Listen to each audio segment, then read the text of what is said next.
How's it going? This is Luke Stokes. It is Friday, October 25th, and I want to do a video about the Morpheus documentation. This actually has been out for a little bit, but there was a bug with Twitter that wouldn't let you share GitHub or GitBook links.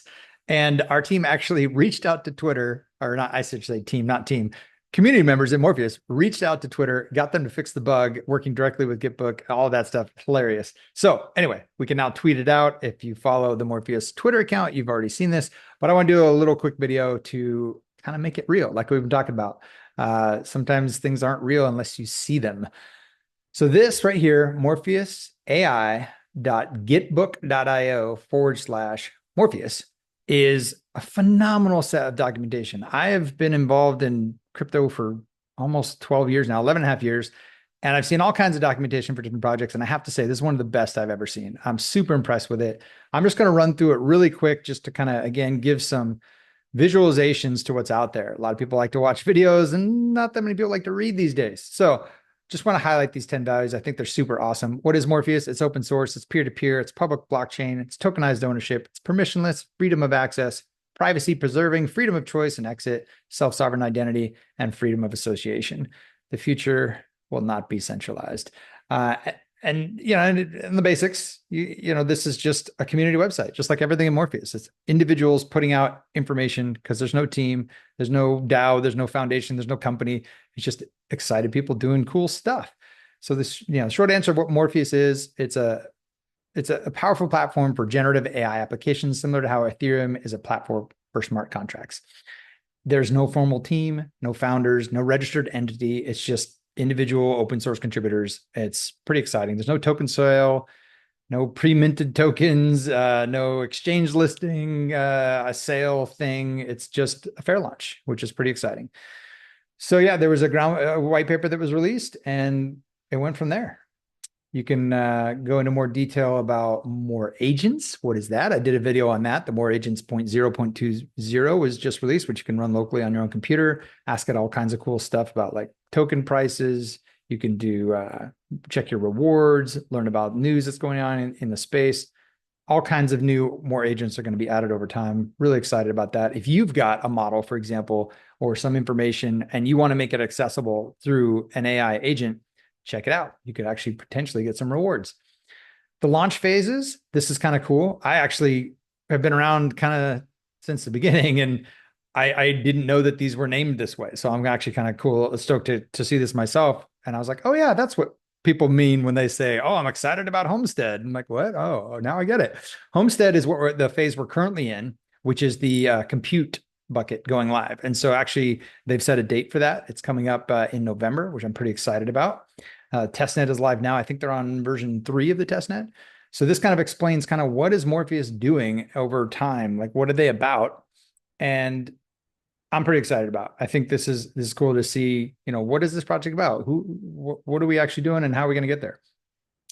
The contributors, these are the different buckets that kind of tokens are distributed from the contract out to. So you've got your capital providers that compete through an open source free market approach to provide liquidity. There's compute providers that are supplying the compute power, code providers who are actually building all the cool tools that we're using, and then builders who are building like front ends and interfaces and smart agents and applications and all that kind of stuff that, again, bring people into the ecosystem. So this has a really good breakdown of what all that's about. This is something I want to spend a little time on. I'm really excited about Morpheus's atomic governance. If you know anything about what I've done in the space, I've been involved in a lot of DACs and DAOs, and I've been involved in a lot of governance projects. I was part of I was a consensus witness on Steam when it got taken over. And we, as a community, fought back and won against billionaires, basically, and eventually had to fork the whole system and move over to the Hive blockchain. And, being one of the 20 validators that had to make that decision and work with the whole community, it was pretty incredible to see, one, a breakdown of governance because billionaires came in and used exchange money to do some interesting things. And two, to see the community come together and try to fight back.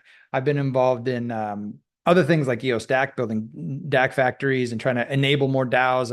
I won't go into a whole lot of details, but could go on and on about different projects I've been in. And essentially, most of them I see fail because when it comes to governance, because they're just the model of setting up a bunch of systems and rules and voting generally the weakest link in that is the quality of the people you have. Because if you have poor quality people trying to extract wealth, they're going to, no matter how extensive your rules and system of governance is. I've just seen it over and over again. And at the same time, if you're really phenomenal people, high quality, high integrity, high character, like your rules almost don't matter because these people are making great decisions that are in their own selfish interest and in the interest of the entire network and community. This is like the basis of why the motivational, system within Bitcoin works, right?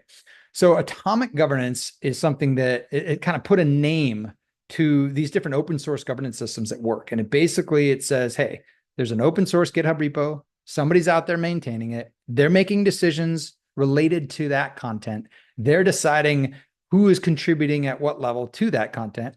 And that information is then submitted to the kind of, we'll talk about it a little bit later, but there is kind of a multi-sig to be able to release weights, and weights are how people get Morpheus tokens within the different contributor buckets we just talked about. And so if they do a bad job, anyone else can just fork the open source repo, do a better job and say, hey guys, I'm now the canonical repo. I'm the one doing a better job. And then they become the source of truth for that particular set of information for the blockchain. So I'm really excited about that.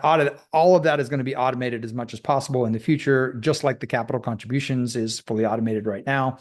But the point being is that instead of having this voting process where everyone can be trying to manipulate other people and gain influence and all this kind of crazy stuff, you basically have what might be considered a benevolent dictator. And as long as they're doing a good job that's in the best interest of everybody, and everything they're doing is completely transparent and open source on chain, then it actually works. And I'm really, really excited about this. That doesn't mean there aren't, community discussions and, these are people that really want to make this project go. And what's neat about it is they can put their own skin in the game by locking up their own token rewards, for example. People can actually demonstratively see how well these people are aligned with the rest of the network as far as the decisions are making. So really cool idea. It's along with the free market ethos.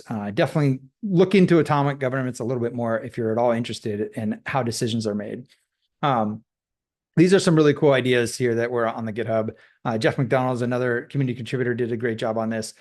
Techno Capital Machine, definitely look into that. The MOR 20 framework, it's really incredible. Liquidity is constantly growing just due to the nature of how the MOR 20 staking system works, where people are earning yield on Lido basically, and that yield is going to the protocol, and that protocol is converting that into liquidity and even buy pressure for the token. There's real life utility. There's staking, which is coming as well, so you can actually access different things. There's pay for developers, the Morpheus app, the ecosystem, the entrepreneurs being able to build projects and tools. Like, it's very, very cool. Definitely check out, as I said, the MOR 20 standard. I really think if you're launching a token at all, or you're at all thinking about doing a token sale or anything like that, please, please, please check out the MOR 20 standard. I think it's going to be the new ICO. It makes so much sense to me. It's completely transparent, completely open. It's very fair. Everyone can participate. And again, all the contracts, everything needed to do it is live now, fully audited, fully secure, available to use. So that's pretty cool. Let's move on to tokenomics. I'm going to try to go through this stuff a little bit quicker, but I want to show you some of these beautiful, beautiful images. I mean, the work that was done on this site, I'm just super impressed with it. So these are the different buckets right now. As we talked about before, you got compute providers, code providers, capital contributors, and builders. And there's also this protection fund, which isn't talked about as much, but this kind of, as it says, provides financial support for payments related to audits, bug bounties, and fosters a secure environment for all contributors. So this is kind of like Bitcoin is, there's constantly an emission of Bitcoin, right? Everyone is out there mining, trying to get the next Bitcoin, right? And every 10 minutes, a new block comes out. Very similar to that, there's constant emission of Morpheus tokens. And so then you might go, okay, well, who gets those? They're being emitted. Who gets them? Well, they go into these different buckets, these 4 main buckets and this 5th bucket. And then those different rules for those buckets determine how those tokens then get distributed to the community. And this is done as much as possible completely in smart contracts or through the atomic governance that we talked about. So the more emissions is important because just like the Bitcoin emission curve, it decreases over time. Now, Bitcoin is on a very long emission curve. The Morpheus emission curve is for 16 years.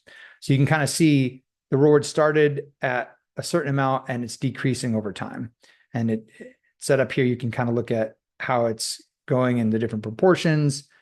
And you can even look at like how much is emitted each year, the total number of tokens that will be available, all of that stuff. It's going to max out at 42 million. And then this is actually a really cool tool, really cool as well. The tail emissions idea is that what happens after year 16? Well, like how are you going to keep rewarding people? People talk about this in Bitcoin, like as it's a big problem. There's no more miner rewards after, a certain year. Well, the way that this works is that a certain amount of tokens are burned and essentially can be reissued without ever going over the max number of tokens. So pretty exciting here if you want to check that out. This is the more supply decrease over time because of that burning. Really, really exciting stuff. And again, Techno Capital Machine that I've talked about briefly. If you have any project that you're interested in, or you know of a project that's interested in creating a token, launching a project, anything like that, please have them check this out. Have them look at the MOR 20 fair launch standard. All of this stuff is really cool. You get effortless fair launch, out of the box infrastructure. That includes front ends, like all the places for people to stake their Ethereum and stake their ST and start earning tokens and see what their rewards are. All of that, the front end, the back end, everything's done. It's all battle tested. At one point, the Morpheus contracts had $500 million, over $500 million in them. So this is solid stuff. There's fair price discovery. It is customizable as too, like the different buckets. You can set them up however you want for your project. There's different revenue models involved as well. So definitely check this out. Again, here's an example of the interface you can get. Very, very cool stuff. You can go in deeper in there. Protocol owned liquidity. This is really, really cool. So the way it works is there was this like bootstrap phase. It's about 3 months, and you can put in your staked Ethereum, and you're kind of waiting to see, okay, at the end of this period, I'm going to get pro rata a share of the tokens that are available. And then during that 3 months, the Lido staking rewards were going to the protocol itself. And once the protocol went live, there was like built-in liquidity. And like it says here, 80 Ethereum were earned, which is pretty awesome. Then you have the automated market making and then long-term protocol and liquidity. And this goes on into the future. It's pretty exciting what can be done when you have basically recurring revenue model for a brand new project, and you have token value for a brand new project right at launch, which is unheard of. And you don't have to rely on centralized exchanges. As of this video, Morpheus is not even on a centralized exchange, and the whole ecosystem is thriving. We're just using decentralized automated tools. That's not to say we won't be listed potentially on a centralized exchange in the future, but the point is we didn't have to rely on a centralized entity in order to be a successful project, which is very cool. The reward staking is another thing that's really important to think about. Just like Bitcoin, when you go and you say, hey, I want to earn some Bitcoin, and you have your miner rig and it's got a certain hashing power, right? Well, you have to invest in that hashing, that rig, and you may not get, because of your energy costs and everything, may not get rewarded after, a certain period of time. Well, in order to kind of create that same dynamic, your hashing power in the Morpheus ecosystem is your decision of a longer time preference. So what I mean by that is, let's say I staked Ethereum, and I did a video on how that works, the capital bucket. You can check that out. But if I stake my Ethereum and then I sit there and I go, okay, instead of just getting a certain amount of reward immediately, what if I stake my reward for up to 6 years? And if you stake your reward and say, I'm not going to actually claim my reward for an X period of time, you're changing your time preference. And the contract gives you a bonus, a multiplier. So if you stake for 6 years, you actually get a 10.7x multiplier on your stake, which is pretty exciting. So instead of like if you stake around that, let's say it's 10x, instead of getting, okay, I'm going to stake here and I get maybe, one Morpheus token a day, that'd be pretty awesome, right? Or I don't see those tokens till 2030 and I get not one, but 10 tokens a day. And every day between now and 2030, I'm earning 10 tokens. So if you believe in the project and you believe the price of the token will be valuable in the future, this is kind of a no-brainer, right? I've personally done this. I've staked my capital contributions for 6 years. There's a bunch of other people have done it as well. I think you can actually look on morelord.com and see the average. It's pretty incredible how much the community is behind this. And I think my personal opinion, one of the reasons for this is that a lot of the people that are involved in Morpheus at this stage are Bitcoin OGs. They have been in the space for 10 plus years. And so many of us, myself included, wish we didn't sell our Bitcoin, right? We had a whole bunch of Bitcoin early on. Well, I didn't have a whole bunch, but a lot of people had a whole bunch. And they're sitting there buying stuff, when Bitcoin's like $50 or $100 or even like $1. The guys got in super early. And then years later, they're like, holy moly, it's over today, it's $68,000 a Bitcoin. I wish I wouldn't have sold it, right? So with that mindset, if you're involved in a project that you're super passionate about and you have the opportunity to prevent yourself from selling the token by locking up the rewards, it kind of makes sense. So that's my opinion why so many people have locked, and I'm pretty excited about it. And again, if it works out and these tokens, create a lot of value for the world by all the different mechanisms, that'd be kind of cool to have a whole bunch in the future, right? There's a referral system. This, I believe, is not live as of this posting. I think it's still in development and testing. I'll probably do a video about this when it comes out, but essentially know that if you onboard people to the capital providers bucket, you can actually earn a bonus as well. So that's pretty exciting. I hope a whole lot of people get involved in that. And again, it's completely done through the smart contracts. It's on-chain, trustless, and transparent. There's no team that makes decisions about anything. Pretty exciting stuff. This, I was really surprised. These smart contracts, like, so wherever you're doing anything, anywhere on Ethereum, Arbitrum, or Base, please come to this page and verify you're interacting with the correct token. This is a very, very common scam. A lot of people lose a lot of money by thinking they're buying a token and they don't check the contract address, which you can see here, and they buy the wrong token because there's a lot of scam tokens out there, and then they have no money. They just wasted their money because the token's worthless, right? So double check that you're interacting with the right contracts. And as well, like if you're into actual software, oh, sorry, whoop, went the wrong way. There we go. If you're into the actual software, you can dive into the very specifics of the actual smart contracts, especially if you're thinking to evaluate this for your own project. Highly recommend your developers come check this out. You've got the distribution, the different, even the version history, everything is here, all the gory details of how the different contracts work. And again, these are fully audited. The L2 sender, L2 message receiver, all this kind of stuff. Anything you want to know about from a technical perspective, you can jump into here. And then, okay, let's talk about the multi-signature account. I mentioned this briefly earlier in the video. This is one of those things that's kind of like vague in the beginning because it's like, okay, there's no team, but like this money's coming in from Lido, right? They're making like 3%. Where does that go? Well, it goes to a multi-sig. So I'll just read this here. As Morpheus develops in a fully decentralized and open source manner, there's a need to deploy, manage, and upgrade smart contracts until all functions are fully automated in the future. A multi-signature account is essential for assuring transparency and security, especially since Morpheus contracts hold massive amounts of ETH, right? So the setup process of the key holders, there was a full cybersecurity group of experts and auditors. We use Gnosis Safe. The people involved have a 5 of 9 multi-sig. They're trusted community members. They have extensive experience in crypto cybersecurity between 6 and 12 years. The key holders are geographically and jurisdictionally diverse. That's important. Like governments can't come and force them to do something to Morpheus. None of the key holders belong to the same company. And for personal security reasons, the identities of the key holders are confidential. Now, this was all the signing ceremony, basically the key signing ceremony to set this up was done through a reputable auditor company. So this is legitimately individuals. It's not like, one person controlling the whole system. There's going to be no rug pull, basically, is what you can take away from all of that. So they have minimal control of the smart contracts. Most of the functions can be modified by the admin. So definitely important to understand, like, why can I trust this whole ecosystem, especially if I'm going to build my projects on these same contracts, all that kind of stuff. This is why, because there is a trusted system. And again, in the future, the more and more that can be automated and taken out of control of humans, take them out of the loop, make it secure, the more that's going to happen. These are all the security audits. I mentioned before that all this stuff is audited. If you want to launch a MOR 20 project, you can see all of the audits right here for the exact contracts that you're going to use for your project. That's pretty cool. These are expensive.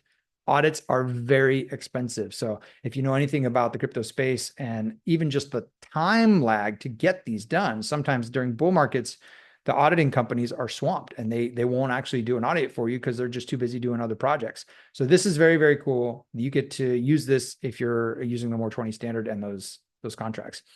Bug bounty program. Full transparency. I didn't even know this existed until I saw the Morpheus GitBook page. I was like, oh, that's awesome. And then I realized, oh yeah, that's what the, protection fund is for. So we do have a bug bounty program. If you find, major protocol issues, this is what you do to report them. Definitely check this out. If you're a white hat hacker and you want to come in and try to help improve the security of Morpheus, we've got some rewards here, which is pretty cool. And then a little more details on the protection fund and how it's used. Cybersecurity audits and things like that were paid with the protection fund. And let's move on to facts. Man, this fact system is so detailed. So I don't know if Anton wants to be like outed, but you can see him in the GitHub or in the Discord all the time. But he did a phenomenal job putting this whole project together, and he's been doing a fantastic job answering questions in the Discord. And so I'm pretty confident that all of these questions have come from his expertise, constantly answering like questions. So who's the team? There is no team. What is Morpheus? All of this stuff. And it just goes on and on from tokens, liquidity. So I highly recommend if you've got a question and you don't want to read through all the documentation I just started with, jump right over to the FAQ and just can be like, how does this one thing work with reward staking? What's that about? How long can I stake my rewards? Boom, 10.7x. So check out these facts. They're really well done. If you've got questions, sure, you can ask them in the Discord, but I can almost guarantee you the answer is going to be right here. Just go check it out. You got code providers, you got compute providers, all of this stuff is here. There's just so many great questions. Definitely come check it out. Application builders, anything that you're interested in. I'm planning on doing a video in the future for all the different kind of participants and personas that are going to work with Morpheus. Again, from the capital, code, compute, and application, there's two sides to each one of that. There's the person who's participating as a user, and then there's a person participating as an advisor, as a provider. So I want to make sure that everyone's clear on all that. This is also super important and pretty awesome. Verified links. There's so many scam links out there. You want to make sure that when you go somewhere, you're actually going to the correct place. So double check any links that are claiming to be like official Morpheus community provided websites. If they're not linked here, go check out the Discord or hit them up on Twitter and be like, is this for real? This stuff is for real, which is pretty cool. So you don't have to worry about, whether it's legit or not. Morelord.com, morestats.info, morecheck XYZ, more.software and more.builders, all this stuff, very cool. These are very cool as well. There's some really cool dashboards, and here, let's take a look at this, like the Dune More Rewards dashboard, see if that pops up. Just a bunch of amazing content out there that you can dive really deep into. Obviously, CoinGecko, CoinMarketCap, figuring out, what's going on with the project. But this is a way to see like, okay, how many people, how much has been claimed, total more claimed, and you can look at like even individual addresses claiming. You can look at token holders. So this is kind of like your rich list. As you could see it, you can look at all this kind of stuff. It's pretty amazing. So much information. Unclaimed Morpheus tokens in the capital pool, the code pool, all of this stuff is listed, broken down by the different pools. That's how much is staked Ethereum is in the capital pool right now. It's pretty exciting, pretty extensive. You can definitely figure out all this stuff. So check out these dashboards, check out these links, and then social media, of course. If you're not already, follow us on Twitter, hit us up on Telegram. Definitely go over to the Discord. This is kind of the primary place where the community hangs out. So if you want to know where's the Discord, morpheus.gitbook.io, Morpheus, hit up that Discord link. We've got a YouTube channel, Facebook channel, Instagram, all of that. And then we're going to end with this. This is so cool. I don't know how many times you wanted to like talk about a project or whatever, and you want to grab a logo real quick, and you just like randomly go on a Google search, right? And probably like take a copyrighted image you're not supposed to and whatever from somebody's article. Don't do that for Morpheus. Just come right over here, hit the brand assets. We've got all these really nice files for the logo, all these cool backgrounds. You've got very detailed explanation of the colors and the whole palette and everything. So you can actually do something that looks official and is good. Even the typography, different what the action buttons should look like, iconography, apparel design, all this stuff is super cool. I don't know if you know, but whenever you see people wearing those Morpheus t-shirts, again, there's no team. There's no like company that printed those. It's individuals going like, oh, dude, I'm going to make a shirt. And they just go out and make a shirt. And then other businesses are like, dude, make me one of those. That's awesome. Literally, the shirts I have are just like I got from other people who made some shirts. So if you want to make some shirts, here's where you go. Like come in here and grab some of this cool stuff to make some cool apparel. Then we got stickers, all kinds of cool stuff. So I've gone on and on, probably way too long, but again, I'm excited about this stuff. I'll stop my share. Hopefully that was useful to you. So now that you know, wait, how do I learn about Morpheus? Like where's the documentation again? And yes, you can go all around through the GitHub. There's a bunch of amazing stuff there, or you can, dive through all the chats in Discord, or you can just check out the GitBook, man. This GitBook is solid. It's really well done. Again, shout out to Anton, did a phenomenal job on this. I'm so impressed. I hope we keep it updated. I hope we keep adding new information to it, and I hope you find it useful. And I hope you found this video useful. Until next time, talk to you later.